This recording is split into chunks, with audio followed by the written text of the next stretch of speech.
So I thought I'd play with the exhaust silencer. So I've taken this original exhaust silencer, which is the OS original part, which is just a little, I've got a really nice little aluminium part turned up, 2 grub screws to bolt it onto the exhaust.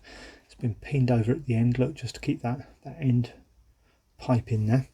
I've kept the dimension and the size of that hole in there, and I've created a 2-chamber exhaust.